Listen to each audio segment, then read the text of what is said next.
Thank you for being here. I have some good news for you. More people are going to make more money in the next few years than have been made in all of human history. In the year 1900, there were 5,000 millionaires in America. In the year 2000, there were 5 million millionaires. That's an increase of 1,000 times. Now, there was a leveling off in 2001, 2002. In the last 2 years, the number of millionaires has jumped 33%. It's jumped to 8.2 million millionaires in America, and virtually all of them are self-made, which means they started without a pot to you-know-what in or a window to throw it out of. And they've made it in one generation. When we look at the wealthiest people in America today, Warren Buffett, Michael Dell, of course, Bill Gates, Paul Allen, and the Walton family, all first-generation multi-billionaires. We have a $12 trillion economy today that is growing at the rate of $500 to $600 billion a year, and all that money is going through somebody's fingers, and your job is to make sure it goes through yours and some of it sticks. Is that a good goal for today? And my job is to show you how to do it. The good news is that all the answers have been found. Self-made millionaires have been studied exhaustively. They've been analyzed. They've been interviewed by the hundreds of thousands and millions. And what we know is exactly who they are and what they do and how they think and how they tick and the decisions they make and the things that they do and they don't do. And the wonderful thing is this: if you do what other successful people do, you eventually get the same result that they do. Now, some people say, well, I started off without any money and I don't have any money now. Well, join the crowd. Nobody's got any money. Most people are broke up into their 40s and 50s. So if you're broke today, you're just one of the gang. The only question is, do you stay there? And the answer is no. Now, when I started off in this many years ago, I came from very poor beginnings. I did not graduate from high school. I finished in the half of the class that makes the top half possible. When I left school, I dropped out of high school. I could only get laboring jobs. I was told, by the way, if you don't get a good education, you won't do well in life. Don't get good grades, you won't get a good job. Don't go to college, you won't do well, and so on. And I believed that for a long time until I found there's hundreds of thousands, millions of people who dropped out of high school who went on to become millionaires and billionaires as well. The reason I say that to you, by the way, is don't let it hold you back. Don't let any experience that you've ever had in your life act as a brake on your potential, because there's hundreds of thousands of people who've had it worse than you could ever dream of who've gone on to accomplish wonderful things. So, I worked at laboring jobs for several years. I worked in construction. I worked on farms and ranches. I worked in factories putting nuts on bolts hour after hour. And one day, in a state of frustration, I began asking this question: why is it that some people are more successful than others? Now, in the Bible, there's a line that says, "Seek and ye shall find, for all who seek findeth. Ask and the door will be open." So I began asking other successful people, what are you doing differently from me? And they told me, and I did it, and I got better results. I got into sales when I could no longer get a laboring job, like many of you. And in sales, I noticed that one of the guys in my company was making 10 times as much as anybody else, and he was selling the same product out of the same office at the same price to the same people under the same conditions, and he was making 10 times as much as anybody else. So I went and asked him, what are you doing differently from me? And he told me, and I did it. Now, what I discovered, which changed my life and which brought us here today, is I discovered the law of cause and effect. The law of cause and effect, sowing and reaping, action and reaction, is the great universal or iron law of the universe. What it says is that everything happens for a reason, is that there are no causeless effects, is that even if we don't know what is causing the effect, we trace it back. It's the basis of the scientific process, of all medical research, of all marketing, of all business, is if you can define an effect that you want, you can trace it back and find somebody who at one time did not have that effect, and then find out what they did, and then do the same things, and you eventually get the same results.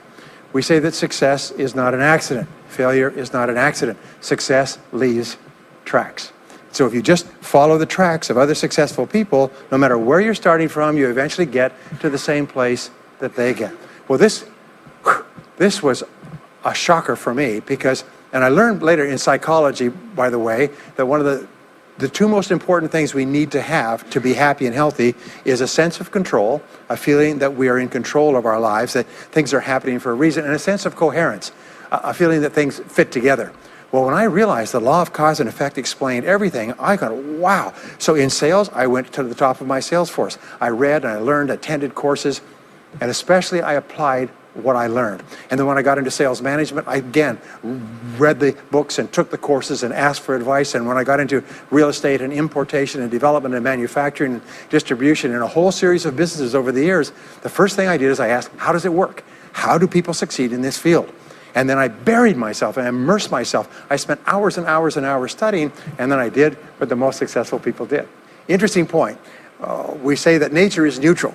In other words, nature doesn't care who you are. It doesn't care if you're tall or short or male or female or black or white, educated or uneducated. Nature doesn't care. All that nature cares is that you do what successful people do. It's like making a recipe. Nature doesn't care if you follow a recipe. If you follow the recipe exactly, you get the dish. Nature doesn't care who's doing it. And that's the wonderful thing about our society. It's basically like justice. It's blind, is nature doesn't care. In fact, there are a lot of people who are not as smart and not as talented as you who are doing vastly better than you, not because they're better, but because they're just following proven success methods. There's nothing that will make you madder than to see somebody who's dumber than you, who's making more money than you, right? Have you had that experience? So what we do is we use proven success methods. We just find out what they are, and we do them over and over again. Quick point, nothing works the first time, okay? Please understand that. Nothing works the first time. What is the average number of times that a person tries with a new goal before they give up? Can you guess? Well, the average is less than 1. Because most people give up before they try even once. They say, that's a great goal. I'd love to be financially independent. And then they give up. They don't even try. They say, but I couldn't because of this and because of that and so on. And then they move away to a wonderful place called Someday I'll. You ever heard of Someday I'll? Someday I'll start saving money. Someday I'll get out of debt. Someday I'll lose weight. Someday I'll start a business. Someday I'll get serious about my finances. And most people live on Someday I'll. Your job and my job is to vote yourself off the island, right? And we start taking control of our lives. Well, about some years ago, I was called by a major businessman, and he asked me if I would do a talk for his 800 entrepreneurs that own separate franchises within his organization on how to become a self-made millionaire. And I said, sure. When you're a young speaker, you agree to speak on any subject. Sure, I'll speak on that subject. Now, I was just like most people. When I was young, I wanted to be a millionaire by the time I was 30. And when I hit 30, I put it off to 35. And as I got to 35, you put it off to 40. And then you kind of just don't look at it anymore. You forget about it and feel the deck is stacked against you. Well, I was about 38, 39 when he called me up and asked me. I said, sure, no problem. And I said, now, what do I know about self-made millionaires? And this is a shocker. I didn't know anything. Oh, I knew that they had more than $1 million, but that's a real basic piece of knowledge, you know. So I started thinking, what do I know about them? So I began to study them. And that's when I found out that they've been studied so thoroughly, is we know everything there is to know about them. They are a source of incredible fascination. And there's 50 years of research. So I began to read the studies and find out where they came from and what they did and how they thought and where they started and the decisions they made and the kind of people they were. One of the things that I learned, by the way, is that becoming a self-made millionaire is not the important thing. What is really important is the person you have to become a self-made millionaire. You have to become a totally different human being. One of my friends says that in order to achieve something you've never achieved before, you have to become someone you've never been before. And it's a really important insight, is the qualities that you need to develop, qualities on the inside to become a self-made millionaire, are incredible qualities that make you a vastly better person. Not only better in terms of character, determination, discipline, decision-making, strength, and so on, but they make you a far better person. They round out your character in a far better way. So the real payoff of becoming wealthy is not because you can eat more, because how many more meals can you eat? How many more clothes can you wear? But it's the kind of person that you become, and then the kind of people that you associate, the kind of life that you have. And so the things that we're going to talk about now, and I know that you're some of the smartest people in our country, so I'm going to give you these ideas very quickly, like dealing cards. What I found in my research is that there's a series of qualities that self-made millionaires have. If you have these qualities, your success is virtually guaranteed. And if you don't have these qualities, the qualities are learnable. Point number one is that all business or sales skills are learnable. All financial skills are learnable. If you can drive a car, you can learn any skill. If you can drive a car, you can learn the skill. Now, number two is you're probably only one skill away from doubling your income right now. You're probably only one skill away from setting yourself on the road to becoming a self-made millionaire. That turns out to be the case for almost everyone. And if you don't know what that skill is, maybe over the course of the time we spend together, it'll jump out at you. But whatever it is, you've got to find it out and go to work on it, because it is learnable. It's a learnable skill. People say, well, I've never been very good with money. Well, get over it. The fact of the matter is, you can learn what you need to learn to achieve anything that you want to achieve. So, the success secrets of self-made millionaires. Give yourself a score of 1 to 10, and if you are weak on one of these, it can be enough to hold you back. If you're strong on all of these, then there's no limit to what you can accomplish. The first is to dream big dreams. Dream big dreams. Practice what is called back from the future thinking and project forward. Develop a vision of yourself as happy, healthy, wealthy, thin. Practice what top people practice, which is what is called idealization. You project forward several years and you imagine that your life is perfect in every way. Imagine that you have no limitations. Imagine that you have all the time and all the money and all the friends and all the contacts and all the education, all the experience, and that you could be or have or do anything you want in life. If you could, what would it be? If your life were perfect in 5 years, what would it look like? How much would you be earning? How much would you be worth? What kind of a family life would you have? What kind of health would you have? What kind of car would you be driving? What would your life be like if you could wave a magic wand and make it perfect in every way? Now, what we have found is this is the starting point of great riches, and it's the starting point of great success in life, is for you to have a dream or a vision of a wonderful future. Here's an exercise that we give people in our audiences, is take a sheet of paper and make up what is called a dream list.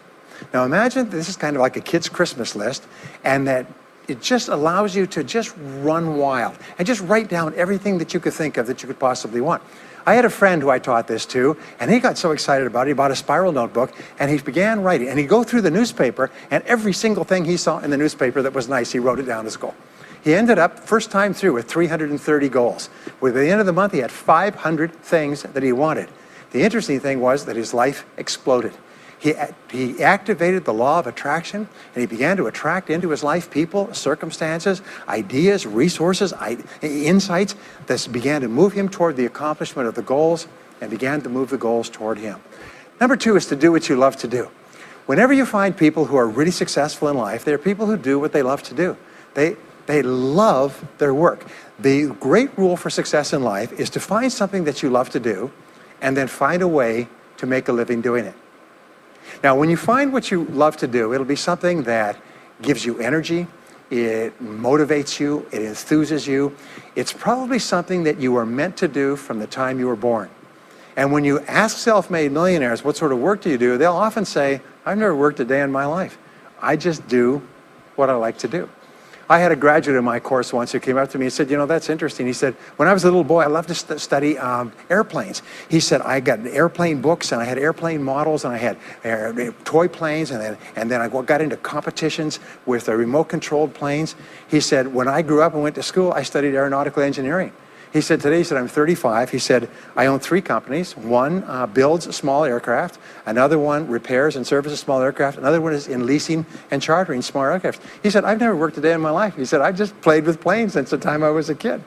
So one of the things that you can do is go back to the time when you were young, as a child between the ages of 7 and 14, before you discovered boys or girls, and what is it that you really love to do?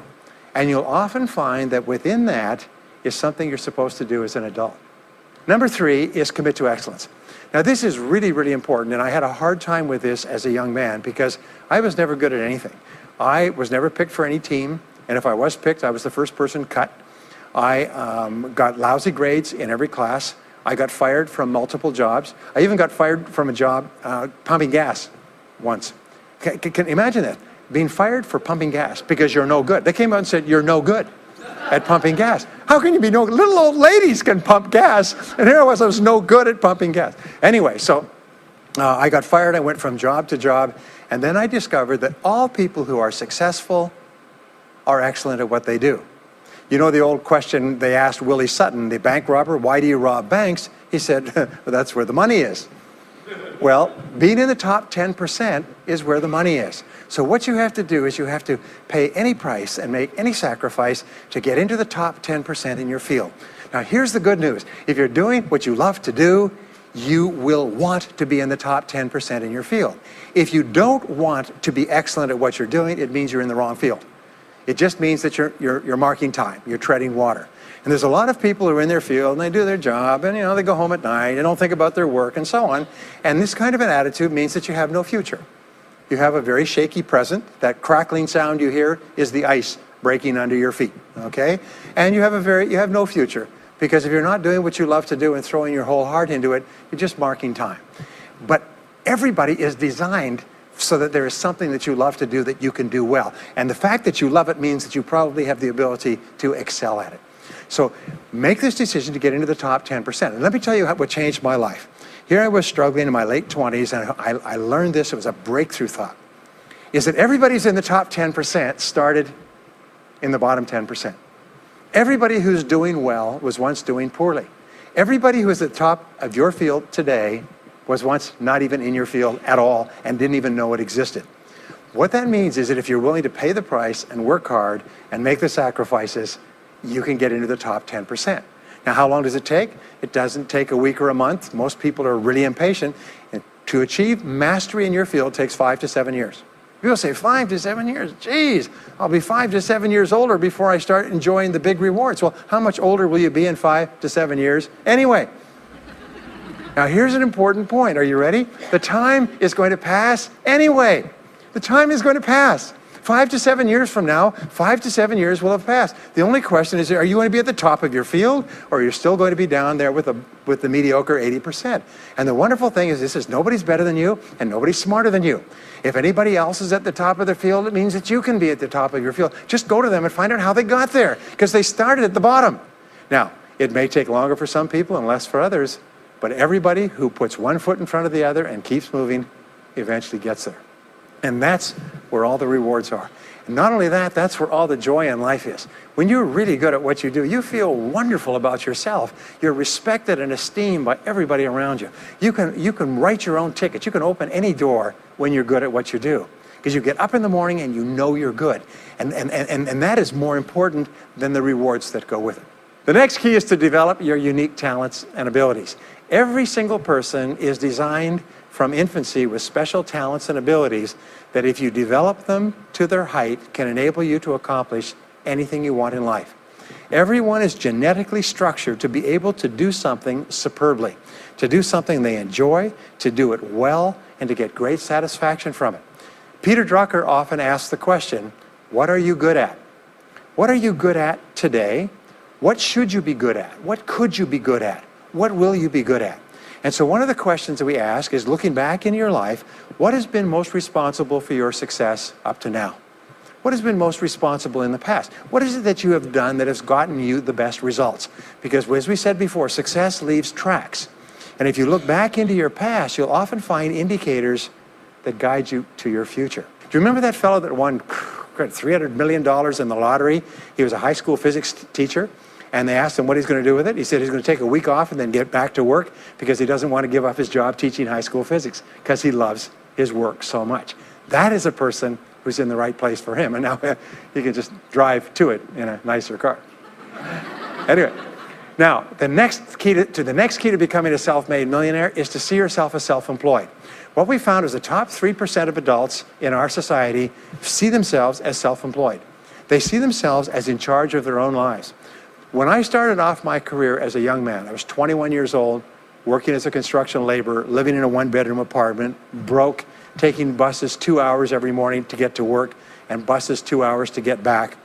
I still remember that, and I still remember a light going off one evening. I was sitting there in my little apartment, in my little kitchen alcove, and I suddenly realized that I was responsible, that I was in charge of my own life, that no one was coming to the rescue.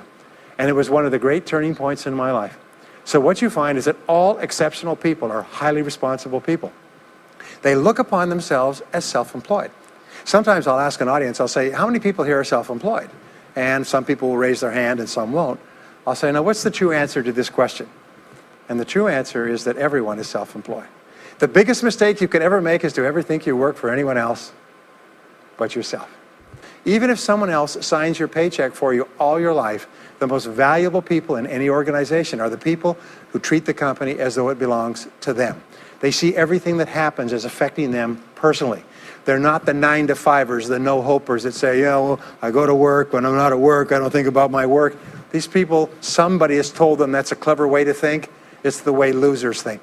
Winners think about their company, and when they're not there, they think about how they can do it better. When something happens in their company, they take it personally because they see themselves as highly responsible. As a result, they're paid more, they're given more educational opportunities, they're promoted faster, and these are the people that eventually, like cream, rise to the top of every organization and every industry, the top 3%. The next key to becoming a self-made millionaire is to develop a clear sense of direction. Developing a clear sense of direction means that you need to become intensely goal-oriented. We find that all successful people are goal-oriented. There's an old saying, you can't hit a target that you can't see. You've got to know what you want in every area of your life.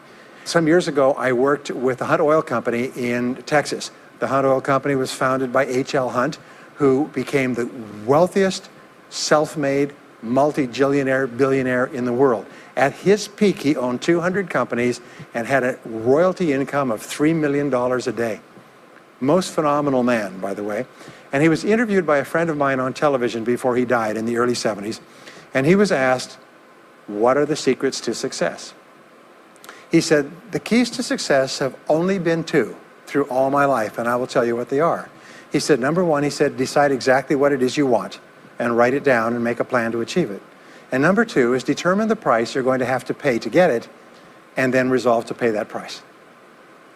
Now, where the law of sowing and reaping cause and effect, I learned an additional point to that. I learned that your current life today is the result of the price you've sown up to now. Is whatever you've put in, you get out. So whatever you're getting out today is a result of what you've put in. If you don't like what you're getting out, what you have to do is you have to put in something different. What I found is this, is that life is always just in the long run. So therefore, life says this, is there's a price you have to pay, and there's two qualities. First of all, you have to pay the price in full for your success of study, preparation, hard work, and so on. And second of all, you have to pay the price in advance. You don't get it afterwards. The way the world works is first you put in what you need to put in, and then you get out the rewards. So you have to ask yourself, what is the price that you have to pay to achieve the success that you desire? And you have to write it down and make a plan and work on it every day. Now let me give you a quick exercise, which is my only take-home or homework exercise for our time together. I want you to take a piece of paper like this and write down 10 goals that you'd like to accomplish in the next 12 months. Write the word goals and today's date at the top of the page. Write down 10 goals you'd like to accomplish, and then ask yourself this great question. If you could only accomplish one goal on this list, but you could accomplish it within 24 hours, which one goal would have the greatest positive impact on your life? Now this is a great question because it'll usually jump out at you.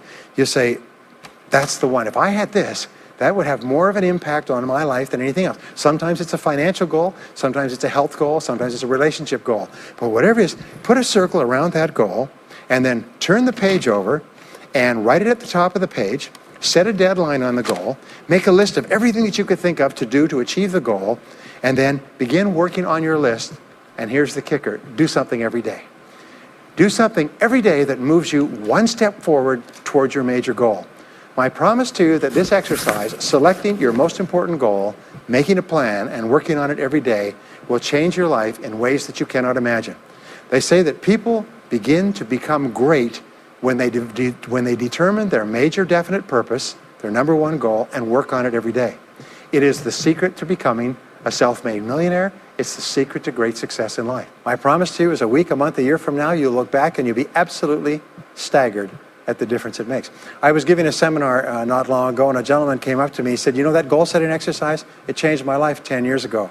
He said, I was broke, I was divorced. He says, I was an alcoholic, and somebody dragged me to one of your seminars. He said, and I did that exercise and I picked my major goal. He said, it changed my life. I said, in what way? He said, today, he said, I'm worth $40 million. I said, wow. He said, yes, and I owe it to that lesson. Next is refuse to consider the possibility of failure. It's the most amazing darn thing is that the fear of failure is the greatest single obstacle to success in adult life. And it's not failure itself, because each one of you is a professional failure. Each one of you has failed over and over and over again. Isn't that true? All of us fail. All human beings fail over and over. 9 out of 10 things that we try don't work out the way we expected. We have failures in relationships and in jobs and in careers and investments and everything. It's not the failure that holds you back. The failure makes you smarter. We say that it is the fear of failure, not failure, that holds you back. And the way that you overcome failure is you never consider the possibility of failure. The rule is this, is there's no such thing as failure, there's only feedback. Is when you try something that doesn't work, you get feedback, not failure. And recognize that most things you try aren't going to work the first few times. So what you do is you say, oh, that's an interesting bit of feedback. And you pick yourself up and you move forward and you have more feedback and you move forward. To become a self-made millionaire, you're going to fail over and over again, year after year after year. But your brain has a cybernetic mechanism, which means that times you try something, you get feedback, which makes you smarter. And when you try something else, you get feedback, which makes you smarter. And eventually, you reach the point where you're too smart and you stop making mistakes. You start to do more and more things right and fewer things wrong. But you can't get there unless you have experienced the failures. Henry Ford once said that failure is merely an opportunity to more intelligently begin again. Now, let me pass on one great rule to you, which has been discovered in interviewing self-made millionaires. Self-made millionaires look into every failure for something good. They say there's got to be something good in this that I can benefit from, and surprise, surprise, they always find it. Second is, self-made millionaires always seek the valuable lesson in every setback or obstacle or temporary failure, and they always find the lesson. Now, what do failures do? Failures whine and cry and think about what they've lost and blame their problems on someone else. Successful people say, what can I learn from this that will make me smarter next time? And my promise to you, those who seek find, is that if you go looking for a valuable lesson in the biggest problem that you're facing today, you'll always find the lesson. Here's another possibility. Your biggest problem today could be the biggest gift that you have ever received, because it may contain within it the lesson that will make you successful. If you stop thinking about what happened and who's to blame, and you start looking for the gift within your problem, sometimes it can transform your life. The next key is to dedicate yourself to lifelong learning. Now, what takes you from rags to riches is personal development, personal and professional development. In the 21st century, as Peter Drucker says, knowledge and skill are the keys to the 21st century.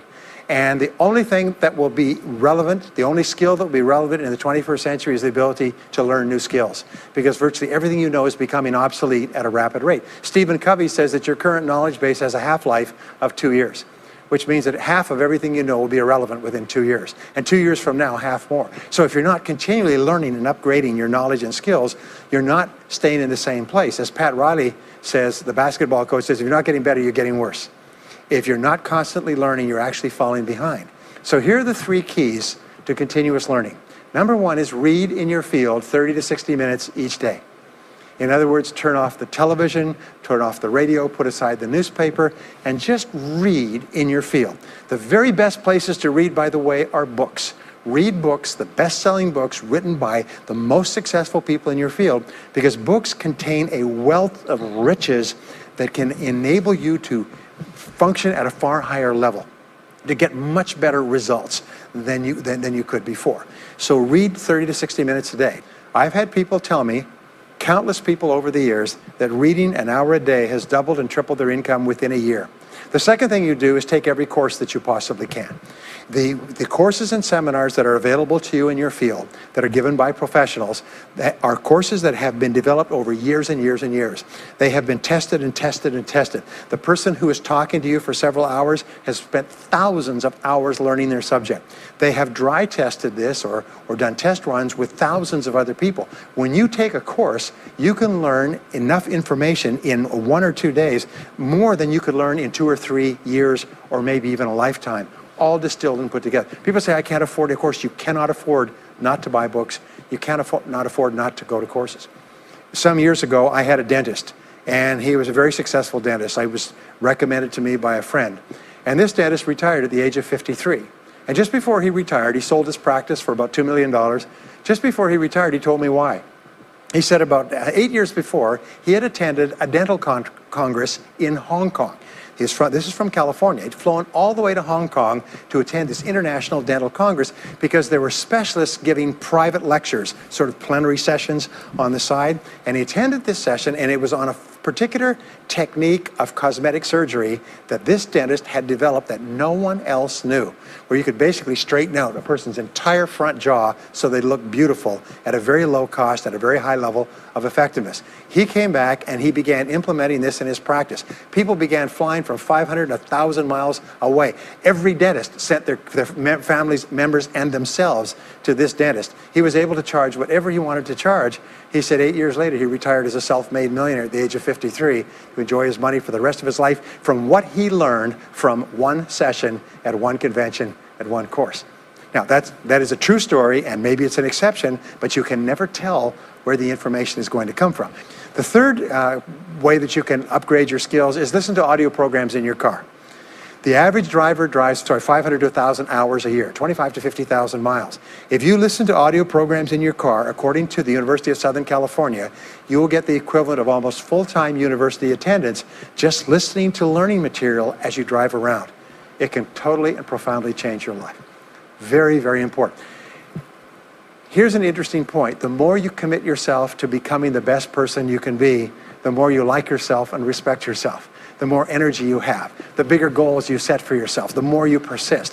When you invest in yourself and you read and learn and upgrade your skills, you're telling yourself, wow, I am a person with a great future, and it's up to me to maximize my potential. And your self-esteem goes up, your self-respect goes up, your sense of personal pride goes up, and you started to get promoted more and paid more in every part of your life.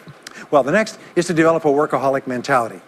In our society today, you hear all these people talking about take it easy, have balance in your life, relax, lean back, have fun at work, happy, get along with your coworkers. This is loser talk. Loser, loser, loser.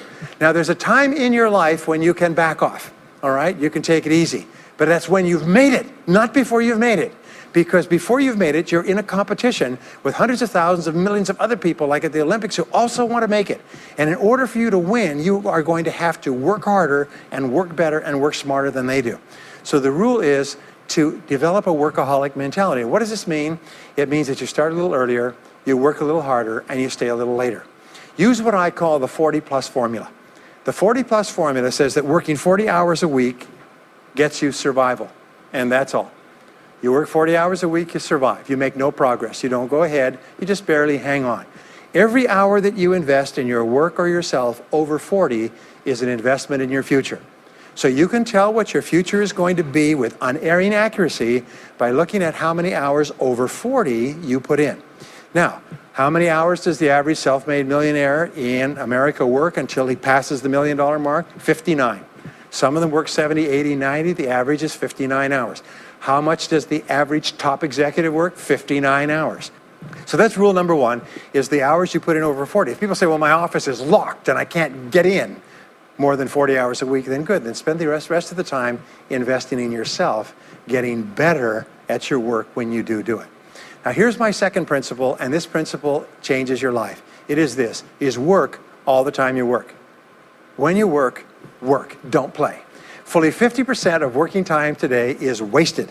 And it's wasted in idle conversation, personal business, family phone calls, surfing the internet, reading the newspaper, drinking coffee, long lunchtimes, coming in late and leaving early. And then the other 50%, you're scrambling because you're behind because you wasted so much time fooling around. Now you start to work and you don't work on high priority tasks. You try to get rid of all the little stuff. So what happens is the big tasks begin to build up like an avalanche overhang, and they cause enormous stress. And you go home at night and you're thinking about this job, I've got to get this project finished, but I can't discipline myself to stop talking to my coworkers. Every time one of them comes in, like automatic, like a conditioned response, it's blah, blah time. Chatter, chatter, chatter, chatter, chatter, chatter, chatter, chatter. No, what you have to do is work all the time you work. If someone comes in and says, hey, you've got a minute to talk, you say, yes, but not now. Why don't we talk after work? Meanwhile, I've got to get back to work. I'll tell you what, why don't you go down the hall and ruin his career? But don't stand here and ruin mine. It's really important.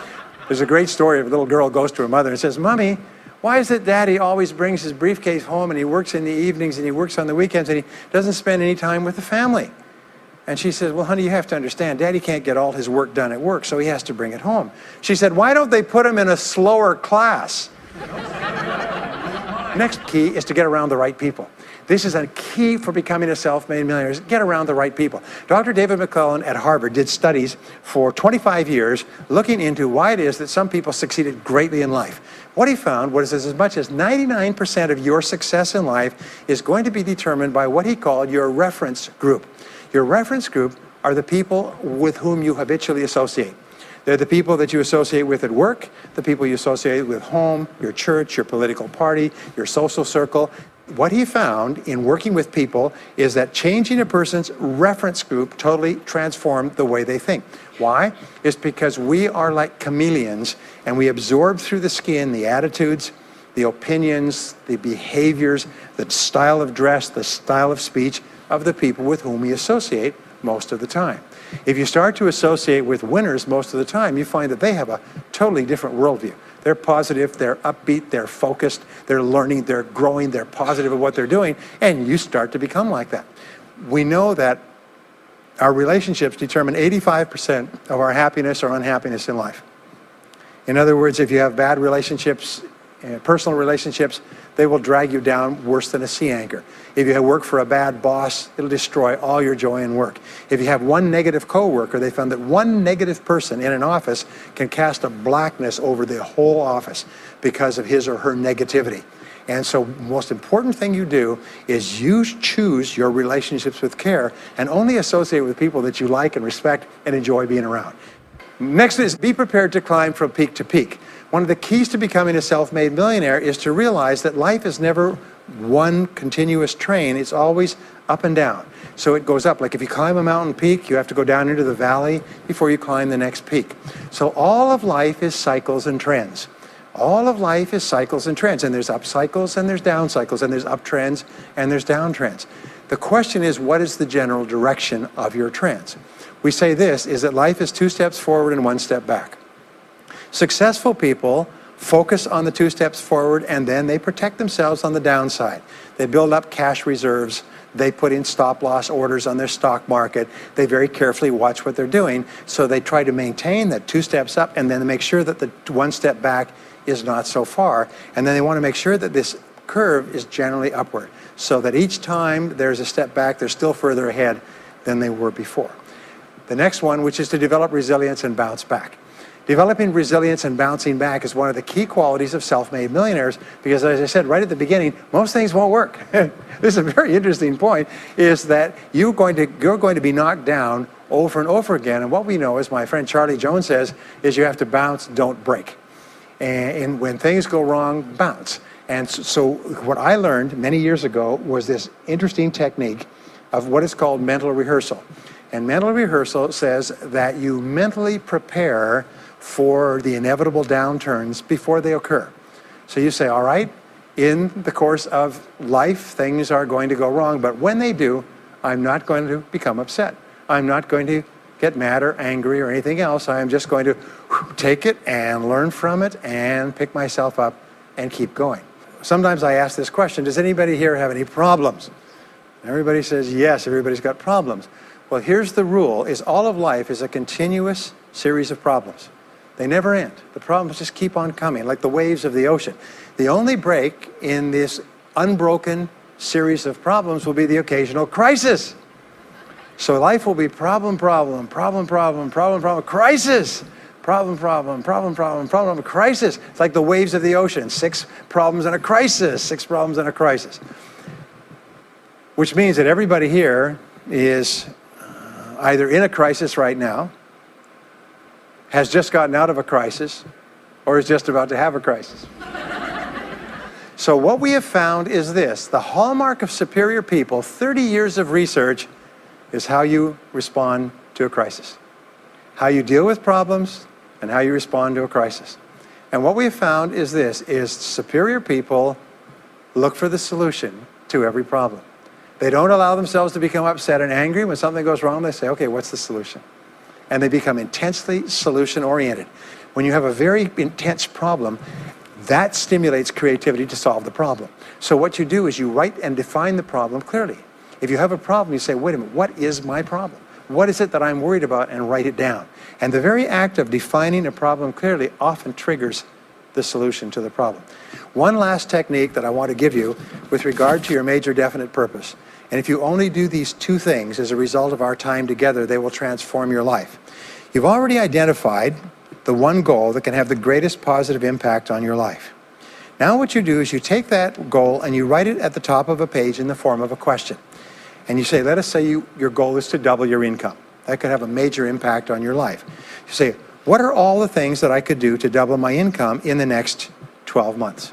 Write it as a clear question. Even better, if you're earning $50,000 a year today, write, what could I do to earn $100,000 over the next 12 months? The more specific the question, the better. Then you devote yourself to writing 20 answers to this question.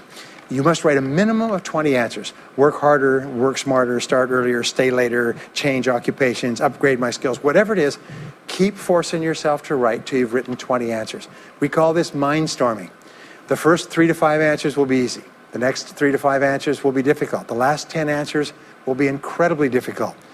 But I have given this exercise to people who've gone on to become millionaires so many times I've lost track, because they often find that the 20th answer changes their whole life. And if you've ever done this once, it's absolutely staggering. More people have become millionaires with this simple idea of mindstorming, what I call the 20 idea method, than any other single method of creative thinking ever discovered. Once you've got your 20 answers, pick one answer and take action on it immediately. Once you've got, it doesn't matter what it is, just take one answer and take action on it, and that will keep you thinking and acting creatively all day long. The next key to becoming a self-made millionaire is to become an unshakable optimist. An unshakable optimist means that you think and talk about what you want most of the time. Optimists think and talk about what they want. They look for the good in every situation. They seek the valuable lesson. They're constantly feeding their mind with great ideas, which opens up new perspectives. What I have found is that optimists have 3 wonderful qualities. Number 1 is they learn more things. As a result, they dramatically increase the likelihood that they will learn the right thing at the right time. Number 2 is they try more things, which dramatically increases the likelihood that they'll try the right thing at the right time. And number 3 is they persist. They never give up. Optimists make a decision that once they've decided they're going to become wealthy, they just never stop until they achieve that goal. Now, will they have many setbacks and obstacles and difficulties?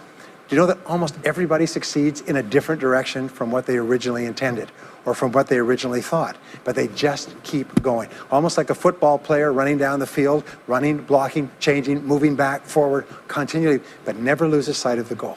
So optimists learn more things, try more things, and persist longer. I want to leave you with the last 2 qualities of self-made millionaires. Second to the last quality is that they develop the qualities of courage and persistence. I said before, the biggest single obstacle to success is the fear of failure. The antidote to the fear of failure is the habit of courage. And what we know is that you need 2 types of courage to succeed. The first type of courage is the courage to begin. It's the courage to launch with no guarantees of success. Someone once said that if all obstacles must first be removed, nothing will ever get done. So successful people are willing to think, plan, make decisions, and then take action with no guarantees. We say leap and the net will appear. Take action with no guarantees and then learn. The second part of courage is the courage to endure. It's the courage to persist. It's the courage to keep on keeping on. It's to make the decision in advance that you will never give up. No matter what happens, you will never give up. You will get knocked down over and over again, but you'll never give up. And the interesting thing is if you make that decision in advance, you'll find yourself continually bouncing back. So courage means the courage to begin and the courage to endure. And the final quality of self-made millionaires, and Napoleon Hill called this the master key to riches. After studying 500 of the richest people in American history, he said it's the quality of self-discipline. It's the ability to make yourself do what you should do, when you should do it, whether you feel like it or not. The quality of self-discipline is the quality that will make you a big success. It's the ability to force yourself to do what you know you should do. And here is the wonderful discovery. Persistence is self-discipline in action. Every time you persist, you build your self-discipline. Every time you practice self-discipline, you build your ability to persist. And the 2 of them are tied into your self-esteem. So the more you persist, the more you like yourself. And the more you like yourself, the more discipline you have. And the more discipline you have in practice, the more you like yourself. As a result, the more you persist. And eventually you get onto an upward spiral where you become absolutely unstoppable. You reach the point where you know you can achieve the goal and nothing in the world can stop you. And every step that you take forward makes you stronger and stronger and stronger until finally people say, I know one thing about him, I know one thing about her. You cannot stop him or her. Once they decided they want something, they will not stop until they get it. And when you develop that quality, there will be nothing that is impossible to you. So let me just leave you with these last points. We're living at the very best time in all of human history. More people are going to make more money in the next few years than have ever been made in all of human history. More people are going to become millionaires and are becoming millionaires today at a faster rate than we've ever thought possible. And no one is better than you and no one is smarter than you. And if you do what other self-made millionaires do, then nothing in the world can stop you from eventually getting the same results as other self-made millionaires. And I hope you do. Thank you very much.